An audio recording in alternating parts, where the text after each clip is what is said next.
Adam bəzən əlindəkinin qədrini lap son həddə, itirmək nöqtəsinə çatanda başa düşür. Mən bunu çox acı bir təcrübə ilə öyrəndim.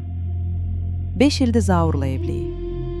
İnanırsınız, bəzən öz-özümə fikirləşirəm ki, bu zəmanədə belə adam necə qalıb? O qədər həlim, o qədər səbirli adamdır ki, mənə bircə dəfə də olsun səsini ucaltmayıb.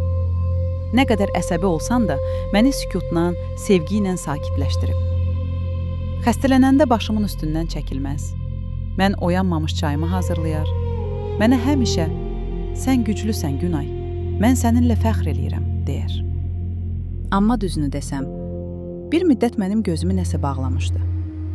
Çünki yaxşı işim var. Holdingdə işləyirəm. Ayda 5000 manat maaş alıram. Öz üzərimdə çox çalışmışam. Gecə-gündüz oxuyub bu yerə gəlmişəm. Zaur isə kuryer işləyirdi. Maaşı 1200 manat idi. O günün istisində, yağışın altında, o motosikletin üstündə can qoyurdu. Evə gələndə üst-başı toz-torpaq olurdu. Ayaqları ağrıyırdı. Amma bircə kəlmə şikayət eləməzdi. Mən isə başladım ətrafdakılara baxmağa. Rəfiqələrimin barmağındakı brilyantlara. Əllərindəki o bahalı brend çantalara baxdıqca içimdə bir qəzəb oyanırdı. Baxırdım ki, Zaur 2 ildir eyni ayaqqabını geyinir. Özünə bircə təzə köynək də almış. Məni o bahalı yerlərə apara bilmir. Bir gün dözmədim, üstünə partladım. Dedim, niyə başqaları kimi biznes qurmursan? Niyə bacarmırsan? Başını aşağı salıb dedi ki, mən biznesdən anlamıram axı.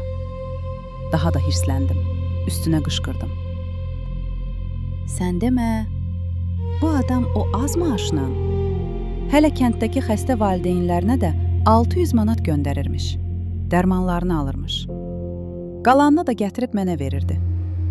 Mən isə bircə dəfə də olsun sağ ol demirdim. Düşünürdüm ki, elə-belə də olmalıdır. Axırda mən onu o qədər sıxdım ki, getdi. Gecələr də restoran işinə düzəldi. Dedim, hə, nəhayət nəsə eləyirsən. Amma soruşmadım ki, ay kişi, sən nə vaxt yatırsan? Nə vaxt dincəlirsən? Bir həftə belə işdəydi. Ruh kimi gəlib gedirdi. Bir gecə evdə hamamdan bir səs gəldi. Qaçıb gördüm ki, Zaur yerdə qalıb. Rəngi ağappaq, əlləri əsir. Xəstəxanada həkim dedi ki, bədəni tamamilə tükənib. Bu qədər yükü daşıya bilməz.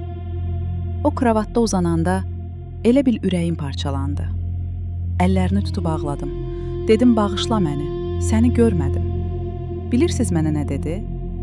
Gözünü güclə açıb gülümsədi. Dedi, ağlama Günay. Sadəcə istəyirdim ki, sən mənimlə fəxr eləyəsən. O an sanki başından qaynar su tökdülər. Anladım ki, mən nəyin dalınca qaçıranmış. Bahalı maşın, brilyant üzük. Bunlar bu insanın mənə verdiyi o hüzurum, o sədaqətin yanında nədir ki? Zaur mənim həyatımın səssiz fırtınasıdır. Məni hər şeydən qoruyan, mənə mən olduğum üçün dəyər verən tək adamdır. İndi hər şeyə başqa gözlə baxıram.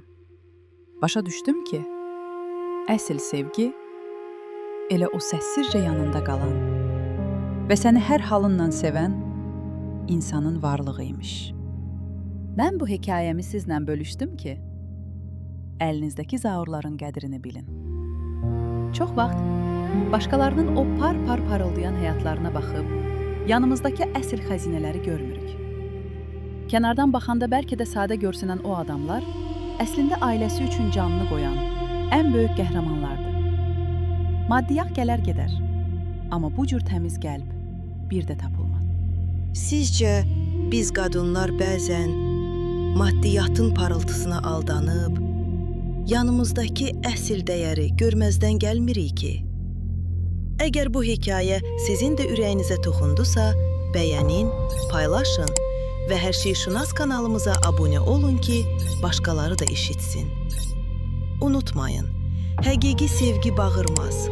O, sadəcə yanında qalar və əlini heç vaxt buraxmaz.